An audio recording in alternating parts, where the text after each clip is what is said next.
So, 28th of May, the COVID-19 info is that there is a vaccine rollout now to the 30 plus age group.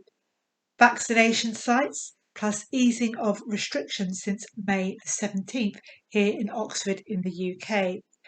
Government info, health and mental health advice, test and trace are buzzwords for the moment.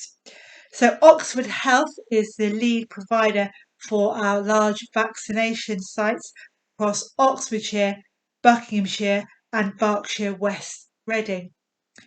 They work alongside other NHS colleagues, including GPs and pharmacies, in ensuring all prioritised groups are able to be vaccinated. Vaccinations take place in GP surgeries, hospitals, vaccination centres, pharmacies, and in the community. First and second doses are given in priority order. The vaccination centres are able to vaccinate people in their 30s and previous groups who may not yet have come forward people aged 30 and over will turn 30 by the 1st of July. Frontline health and social workers, people at high risk from coronavirus, clinically extremely vulnerable, people with a condition that puts them at a high risk, clinically vulnerable, people with a learning disability, people who are carers. Either your GP record shows you are a carer or you are in receipt of a carer's allowance or other support following an assessment by a local authority. The order in which people have been offered the vaccine here in Oxfordshire in the UK was decided by the Joint Committee on Vaccination and Immunisation. New appointment slots at vaccination centres are being made available regularly via the NHS National Booking System. If you cannot find an appointment close to where you live immediately, please try later in the week when more appointments have been added. The NHS COVID vaccination programme is now open to all those aged 30 and over. Following a change to government advice, people aged 30 to 39 will now receive either Pfizer or Moderna vaccine as advised by JBCI. Pregnant women can also book through the National Booking Service from May the 13th and will be directed to the vaccination centres offering Pfizer and Moderna in their local area, in line with JCV1 guidance. They can also speak to their GP practice or maternity service if they have any other questions about the coronavirus vaccine, or they can talk to a health professional at their appointment. You can book your vaccine or amend your appointment by calling the NHS booking system or by calling 119. Currently, all large-scale vaccination sites in Oxford, Reading and Aylesbury are using the AstraZeneca vaccine for the second doses. Anyone who has already had AstraZeneca first dose with no reaction will get a second dose and are asked to attend appointments as planned.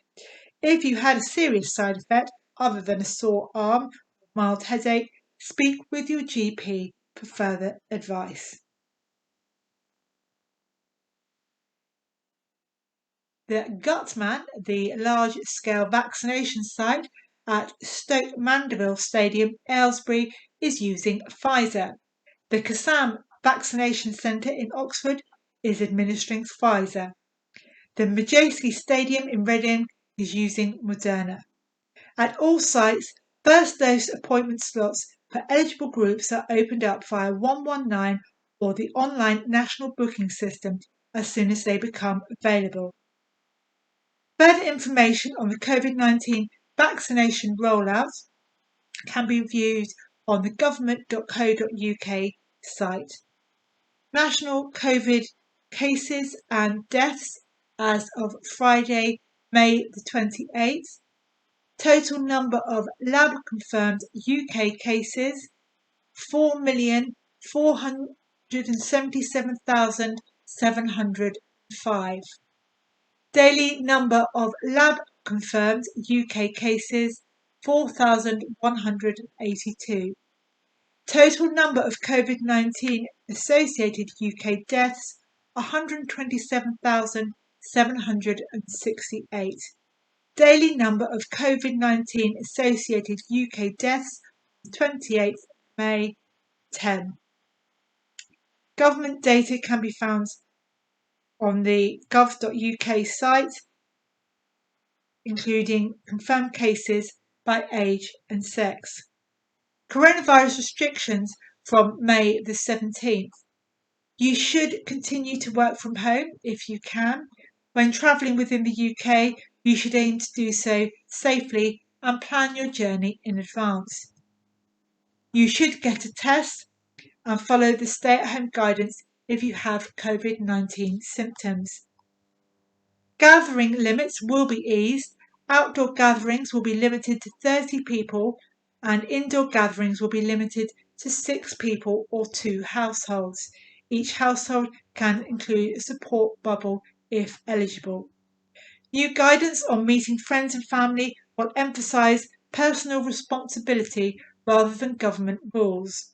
Instead of instructing you to stay 2 metres apart from anyone you don't live with, you will be encouraged to exercise caution and consider the guidance on risks associated with COVID-19 and actions you can take to help keep you and your loved ones safe. Remember that the risks of close contact may be greater for some people than others, and in some settings and circumstances. There will be specific guidance that you will need to follow when you are with friends and family. Indoor entertainment and attractions such as cinemas, theatres, concert halls, bowling alleys, casinos, amusement arcades, museums and children's indoor play areas will be permitted to open with COVID secure measures in place. People will be able to attend indoor and outdoor events, including live performances, sporting events and business events. Attendance at these events will be capped according to the venue type, and attendees should follow the COVID secure measures set out by these venues.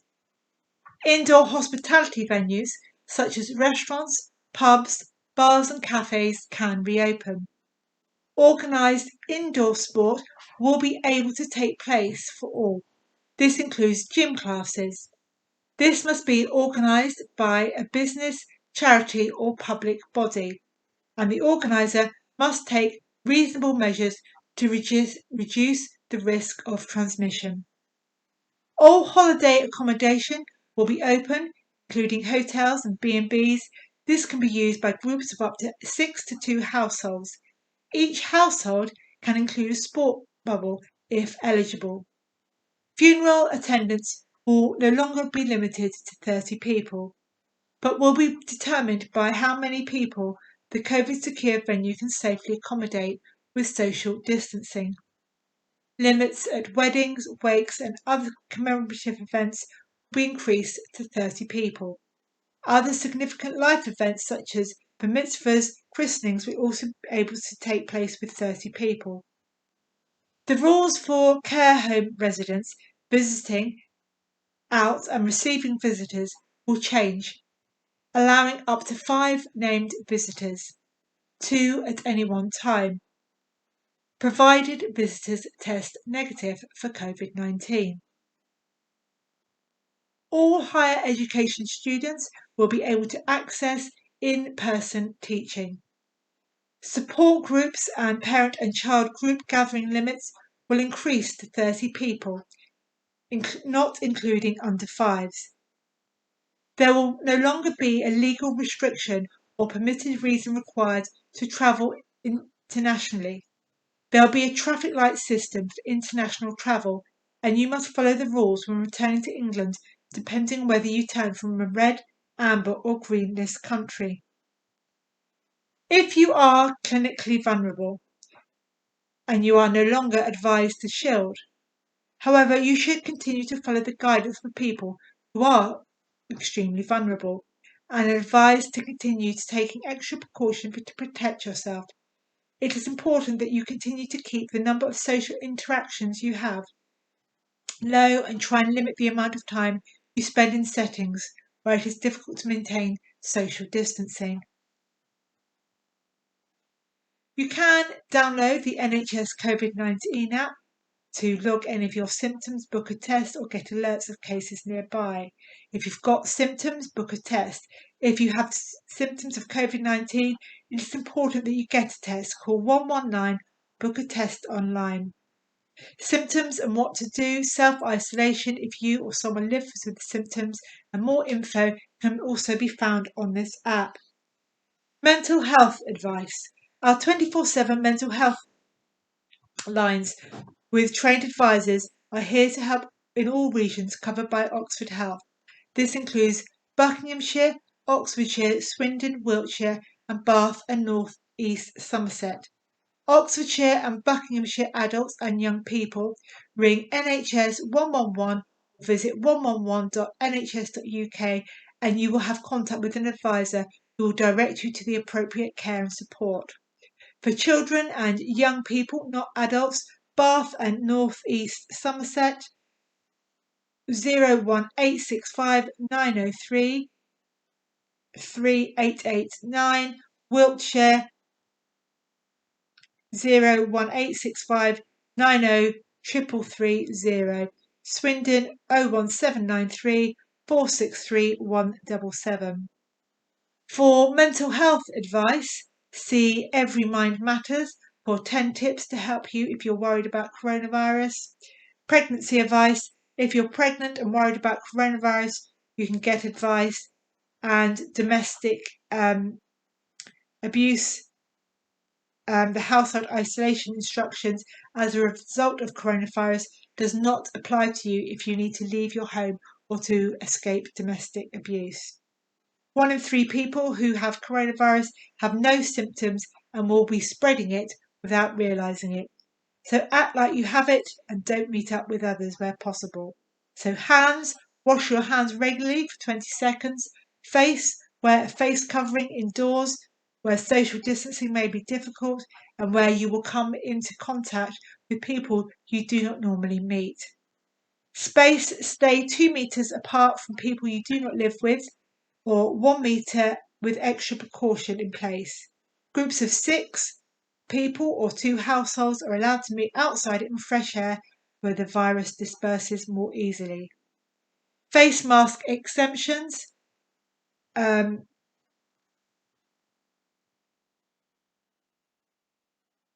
Some people may have a disability that is not visible for others and they can get exemption cards. There's guidance in other languages and